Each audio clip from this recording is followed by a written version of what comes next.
जय हिंद। डॉक्टर बाला दत्त। मित्रों, आज मैं आपको कुछ प्रकृति की ओर ले जाना चाहता हूँ। प्रकृति हमारे लिए बहुत ही लाभदायक है। हमें हर चीज़ का हर तरह से, हर दृष्टि से, हर कोण से उसका अध्ययन करना चाहिए, अवलोकन करना चाहिए और उससे उसका थोड़ी देर उसका मनन चिंतन करना चाहिए ताकि हमें प्रकृति के विभिन्न रूपों का ज्ञान हो सके। जो प्रकृति है, इस प्रकृति से ही प्रकृति भी उन्हीं तत्वों से बनी हुई है जिन तत्वों से हम बने हुए हैं। अंतर केवल यह है, वो कुछ जड़ हैं, कुछ दूसरी तरह के हैं, लेकिन मनुष्य अपनी भावनाओं को व्यक्त करने में समर्थ है। ये वाणी जो है हमारे लिए एक महत्वपूर्ण चीज़ दी हुई है, इसलिए हमको इसका उपयोग उसके अनुरूप ही करना चाहिए। हम प्रकृति में जाते हैं, पेड़ों को देखते हैं, पर्वतों को देखते हैं, दुनिया की अन्य चीज़ों को देखते हैं, लेकिन हम उनसे कोई ज्ञान प्राप्त करने का प्रयास कम ही करते हैं। इसलिए ये सारी प्रकृति जो है, जो क्षिति जल अग्नि गगन समीरा, इससे हमारा शरीर बना हुआ है। ये सारी प्रकृति की चीज़ें हैं। जल प्रकृति प्राकृतिक है, अग्नि प्राकृतिक है, गगन प्राकृतिक है, वायु प्राकृतिक है। तो ये पांचों तत्व प्राकृतिक हैं और उनमें भी समाये हुए हैं।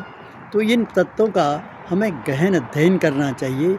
हर दिन हमें कम से कम 5 से 10 मिनट तक प्रकृति का नई नई जगह जाकर प्रकृति का निरीक्षण करना चाहिए और वहाँ पर हर चीज़ को जिस चीज़ में आपका मन लगता हो उसे पहले 10 मिनट 10 सेकंड, फिर 20 सेकंड, फिर बढ़ाइए 1 मिनट और बढ़ाते बढ़ाते उसे आधे घंटे तक देखते रहने का प्रयास कीजिए।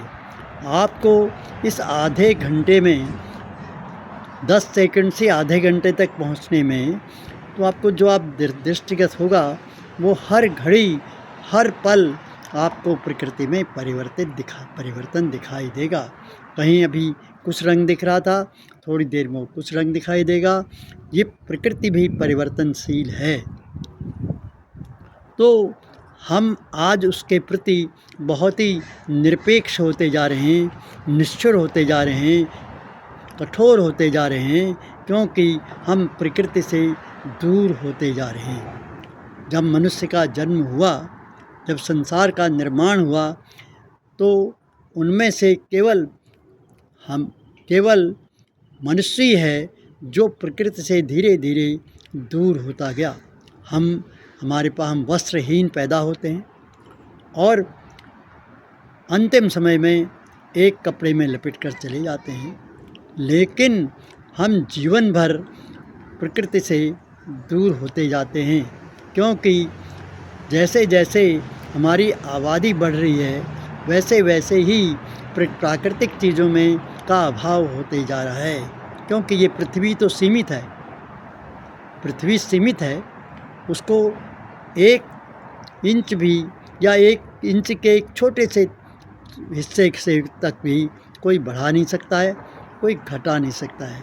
जो जहाँ पर है वही हो सकता है, इतना ही अंतर हो सकता है। कभी नदी अपने किनारों का उल्लंघन करके बाढ़ के रूप में कुछ समय को पानी युक्त कर सकती है, लेकिन सदैव के लिए नहीं। इसी तरह हमें भी सोचना चाहिए, समझना चाहिए और मनन और चिंतन करके प्रकृति में समाना चाहिए। यदि आप प्रकृति में समाने का प्रयास करेंगे, उसको समझेंगे और उससे कुछ ज्ञान लेंगे, तो आप भी उसी तरह से उसी आनंदित होते जाएंगे। पेड़ नाचते हैं, गाते हैं, हंसते हैं, खिलते हैं, फूल मुस्कराते हैं, सुगंध फैलाते हैं। तो ये सब क्या है? ये केवल इस संसार का निर्माण करने वाले ने सबके लिए सब कुछ दिया है, लेकिन इसका प्रयोग सबसे ज़्यादा मनुष्य ही करता है, क्योंकि मनुष्य के पास मन है, बुद्धि है, मस्तिष्क है, और उन मन बुद्धि और मस्तिष्क के माध्यम से वह इन सब चीज़ों का सदुपयोग भी करता है और कभी कभी दुरुपयोग करता है।